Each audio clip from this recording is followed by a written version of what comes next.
Bonjour à tous et bienvenue dans la série Les podcasts du mystère, votre rendez-vous incontournable avec l'inexpliqué et les mystères de notre monde.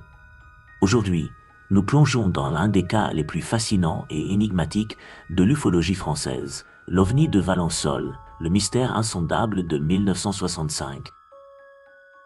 Le 1er juillet 1965, Maurice Mas, un agriculteur de Valensole, dans le sud de la France, a observé un objet en forme de disque métallique atterrir dans son champ de lavande. Mas a rapporté avoir vu deux petites figures humanoïdes émerger de l'objet. L'incident a duré quelques minutes avant que l'objet ne décolle et disparaisse dans le ciel.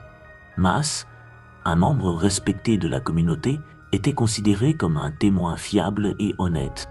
Il a signalé l'incident à la police locale et a été interviewé par des enquêteurs en ufologie. L'incident a laissé des traces physiques sous forme d'empreintes circulaires dans le champ de lavande et une sorte de résidu métallique au sol.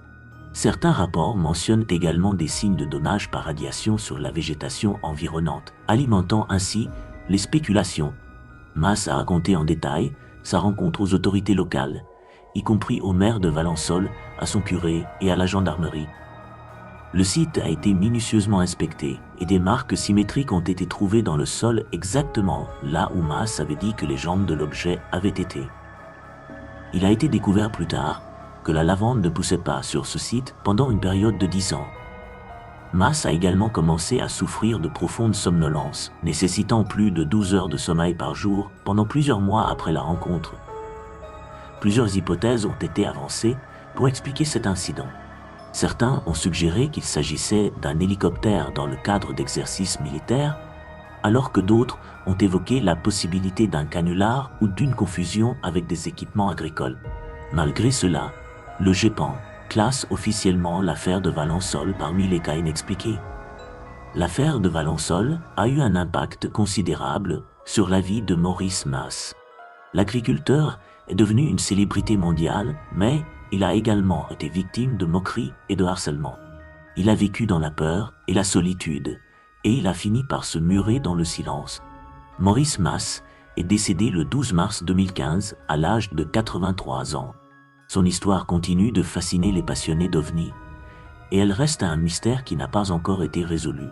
Un musée consacré à l'affaire a été créé en 2016 à Valensole.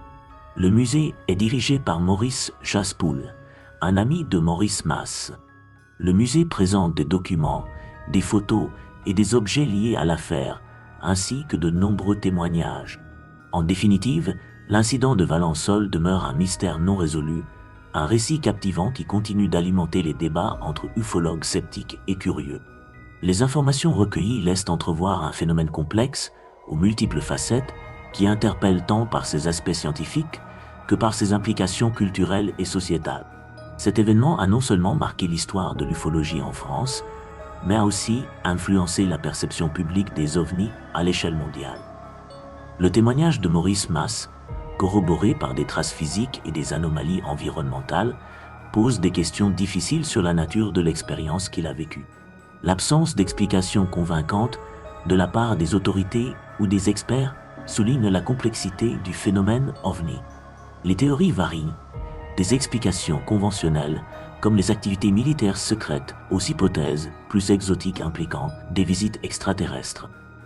La persistance de l'intérêt pour l'affaire Valensole, des décennies après les faits, témoigne de la fascination durable pour les mystères non résolus et les frontières inexplorées de notre compréhension du monde. Chaque nouvelle hypothèse, chaque analyse approfondie contribue au débat sur notre place dans l'univers et la possibilité de vie au-delà de notre planète. En fin de compte, l'histoire de Valensole, avec ses nuances et ses zones d'ombre, continue de défier les explications simples, invitant à une exploration continue et à une réflexion sur les mystères de notre existence. Ce podcast vous a été offert gracieusement par la société Bretzel Productions, créateur de podcasts personnalisés, photographe et vidéaste certifié en Alsace. Vous désirez créer vos propres podcasts professionnels? N'hésitez pas à les contacter.